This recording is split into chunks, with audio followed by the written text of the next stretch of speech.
আমি এতটাই আনন্দিত হয়েছিলাম যে আমি আমার মায়ের গলা জড়িয়ে ধরেছিলাম। সবাই অনেক খুশি হয়েছিল যখন এই খবরটা সবার কাছে পৌঁছেছিল। আজকের এই পর্বটি একটি বিশেষ পর্ব হতে চলেছে। চলুন আমরা আজকে স্বাগত জানাই আলিফনুর খাতুনকে। তো Alifnur Khatun West Bengal Board of Madrasa Education অর্থাৎ মাদ্রাসা বোর্ডে তুমি মাধ্যমিক স্তরে তৃতীয় স্থান অধিকার করেছো। কেমন লাগছে খবরটা শুনে? আমি অনেক খুশি হয়েছিলাম যখন এই খবরটা শুনেছিলাম। বোর্ডে তুমি তৃতীয় স্থান অধিকার করেছো, এটা জানার পর তোমার প্রথম অনুভূতি কি ছিল? আমি এতটাই আনন্দিত হয়েছিলাম যে আমি আমার মায়ের গলা জড়িয়ে ধরেছিলাম। কেমন লাগছে তোমাকে এই সাফল্য পেয়ে? আমি খুব খুশি, আমি খুব আনন্দিত।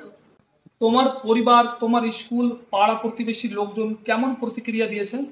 সবাই অনেক খুশি হয়েছিল যখন এই খবরটা সবার কাছে পৌঁছেছিল। আমার আনন্দে সকলেই আনন্দিত বা হয়েছিল। খুব ভালো লাগছে শুনে যে তার এই সাফল্য দেখে, তার এই সাফল্যের কথা শুনে সকলে আনন্দিত হয়েছে। তার স্কুলের শিক্ষক শিক্ষিকা, অন্যান্য শিক্ষা কর্মীরা, তার সঙ্গে সঙ্গে আমাদের সমাজের লোকজন সকলে খুব আনন্দিত। তোমার পরিবারে কে কে আছেন? আমার পরিবারের বাবা মা এবং আমার আমার দিদি এবং একটা ছোট বোন রয়েছে। কে বেশি তোমাকে সাপোর্ট করেছে পড়াশোনায়? সকলেই সহযোগিতা করেছেন। তাদের তাদের সহযোগিতার ফলে আমি আমি আজকে এই ফলাফলটা করতে পেরেছি। আমার সাফল্যের পেছনে তারা সমানভাবে। তাহলে তোমার এই সাফল্যের পিছনে পুরোপুরি তোমার বাড়ির লোকজনও কিন্তু রয়েছে। হ্যাঁ। বা খুব ভালো লাগলো। এই পরীক্ষার জন্য তুমি যে মাধ্যমিক পরীক্ষাটা দিয়েছো, এই পরীক্ষার জন্য তুমি কবে থেকে সিরিয়াস প্রস্তুতি নিতে শুরু করেছিলে? আমি ছোট থেকে পড়াশোনা করেছি, তবে 9-10 থেকে সিরিয়াসলি পড়াশোনা শুরু করেছি। 9-10 থেকে তুমি সিরিয়াসলি পড়াশোনা শুরু করেছো। আচ্ছা, তুমি প্রতিদিন পড়াশোনার জন্য কোন রুটিনটা ফলো করতে, অর্থাৎ তুমি দিনে কত ঘন্টা করে পড়তে? নির্দিষ্ট সময় ছিল না, যখন ভালো লাগতো পড়তাম। তবে আহ, তবে 7-8 ঘন্টা মোটামুটি পড়তাম। দৈনিক? Self study. তো আপনারা শুনলেন, দৈনিক সে 7 থেকে 8 ঘন্টা পড়তো।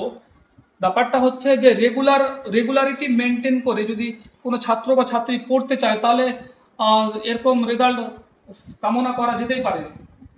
কোন সাবজেক্টটা তোমাকে সবচাইতে বেশি ভালো লাগে? থেকে প্রিয় সাবজেক্ট ছিল হিস্টোরি অর্থাৎ ইতিহাস। ইতিহাসে তোমার প্রাপ্ত নাম্বার কত? 97, 97। 97। চমৎকার, খুব সুন্দর। তোমার কাছে সবচাইতে কঠিন সাবজেক্টটা কোনটা ছিল? জিওগ্রাফি। জিওগ্রাফি সাবজেক্টটা কঠিন ছিল। 99। আচ্ছা, তাহলে তুমি বলো জিওগ্রাফিতে তুমি কত পেয়েছো? 99। 99। এই যে তুমি বললে তোমার কাছে সবচাইতে কঠিন সাবজেক্ট ছিল জিওগ্রাফি, আর সেটাতে তুমি 99 পেয়েছো। এই যে চ্যালেঞ্জটা, এটা মোকাবিলা তুমি কিভাবে করলে? আমি এই জন্য এই সাবজেক্টও সিরিয়াসলি পড়েছিলাম। আহ, যা যার দরুন পরীক্ষাতেও আমি 90 মার্কের উত্তর দিয়ে এসেছিলাম। আমি আশা করিনি যে এতটা পেয়ে নেবো। তুমি কখনো পড়াশোনা করতে করতে কি হতাশ হয়েছো? হ্যাঁ, নিশ্চয়ই। তখন তুমি নিজেকে কিভাবে মোটিভেট করেছো? মোটিভেটেড ভিডিও শুনতাম ইউটিউবে, মাঝে মাঝে গল্পের বই পড়তাম। তোমার এই সাফল্যের পেছনে সবচাইতে বড় অনুপ্রেরণা কে? স্যারদের অনুপ্রাণিত হয়ে আমি আহ, পড়াশোনায় মনোযোগী হয়েছিলাম। বর্তমান যুগের যে একটা সাইড ইফেক্ট বলা হয় পড়াশোনার ক্ষেত্রে, মোবাইল, তুমি মোবাইল ফোন থেকে নিজেকে কিভাবে দূরে রেখেছিলে? যেগুলো প্রয়োজনীয় ভিডিও ছিল ওইগুলোই দেখতাম। তেমন ভাবে মোবাইল, যেমন মোটিভেশন টাইপের ভিডিওগুলো দেখতা তুমি হ্যাঁ, বললে। পড়াশোনার ক্ষেত্রে যে সমস্ত ভিডিও দরকার। আচ্ছা, তুমি গভীর রাত জেগে পড়তে নাকি সকাল সকাল উঠে পড়তে? সকাল সকাল, ওটাই স্বাস্থ্যের পক্ষে ভালো। শরীরটাও ভালো থাকে, মনটাও ভালো থাকে। সতেজ থাকে। তোমার ভবিষ্যৎ পরিকল্পনা নিয়ে দুটো কথা বলিনি। তুমি ভবিষ্যতে কি হতে চাইছো? আমি ভবিষ্যতে সুচিকিৎসক হতে চাই, যাতে যাতে আমি সমাজের সঙ্গে যুক্ত থাকতে পারি এবং সমাজের সেবা করতে পারি। খুব সুন্দর, খুব ভালো লাগলো তার কথা শুনে। সে কিন্তু একটা চিকিৎসক হতে চাইছে এবং দরিদ্র মানুষের সেবা করতে চাইছে, তাই না? পরের বছর অর্থাৎ 2026 সালে যারা মাধ্যমিক পরীক্ষা দেবে, তাদেরকে তুমি কি টিপস বা কি সাজেশন দিতে চাও? টেস্ট খুঁটিয়ে পড়তে হবে, রেগুলারিটি মেনটেন করতে হবে, প্রতিনিয়ত স্কুল টিউশন কামাই করতে হবে না। পড়তে হবে রেগুলার, হ্যাঁ। নিয়ম মাফিক 7 থেকে 8 ঘন্টা পড়তে হবে, যেটা তুমি বললা। হ্যাঁ, সেলফ স্টাডিতে বেশি ধ্যান দিতে হবে এবং টেক্সট খুঁটিয়ে পড়তে হবে। তুমি এই সাফল্যটাকে কাকে উৎসর্গ করতে চাও? আমার পরিবার এবং আমার শিক্ষক শিক্ষিকা। তোমার পরিবার এবং তোমার শিক্ষক শিক্ষিকা মণ্ডলীকে তুমি আমি উৎসর্গ করতে চাই, মানে তোমার এই রেজাল্টের পিছনে তাদের অবদানটা সবচাইতে বেশি রয়েছে। হ্যাঁ। তোমাকে একটা কোশ্চেন করি, তুমি যদি আবার মাধ্যমিক পরীক্ষা দেওয়ার সুযোগ পাও তাহলে তোমার সিক্রেট টিপসটা কি হবে? টেক্সট খুঁটিয়ে পড়া, শিক্ষক শিক্ষিকাদের কথা মেনে চলা, রেগুলারিটি বজায় রাখা, এই সমস্ত কিছু। একটা গুরুত্বপূর্ণ কোশ্চেন তোমাকে বলি, মিডিয়াতে তোমার নাম আসছে, আমাদের যে পশ্চিমবঙ্গের সেচ উন্নয়ন মন্ত্রী মাননীয়া সাবিনা ইয়াসমিন মহাশয় দিদি তোমার কাছে এসেছিলেন, তোমার একটা বিশাল পরিচিতি এখন হয়ে গেছে, কেমন লাগছে এই পরিচিতি পেয়ে? আমি অনেক অনেক আনন্দিত হয়েছি। তুমি অনেক অনেক আনন্দিত হয়েছো, খুব ভালো লাগছে তাই না? হ্যাঁ। তুমি কি ভবিষ্যতে অন্যান্য শিক্ষার্থীদের সাহায্য করতে চাও?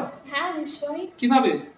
আমার কাছে যে সমস্ত শিক্ষার্থীরা আসবে তাদের অবশ্যই আমি বলবো, এবং আপনাদের ভিডিওর মাধ্যমেও তারা জানতে পারবে। যাই হোক, আমাদের ইন্টারভিউ একদম শেষের দিকে। তুমি আমাদের মালদা জেলাকে 23টা জেলার মধ্যে একদম গর্বিত করেছো, খুব ভালো লাগছে। তোমার আনন্দে আমরা সকলে আনন্দিত। আমাদের চ্যানেলের পক্ষ থেকে রইল শুভকামনা, তুমি জীবনে যা হতে চাইছো অবশ্যই হও, আমরা দোয়া করব যেন তুমি সেটা অর্জন করতে পারো।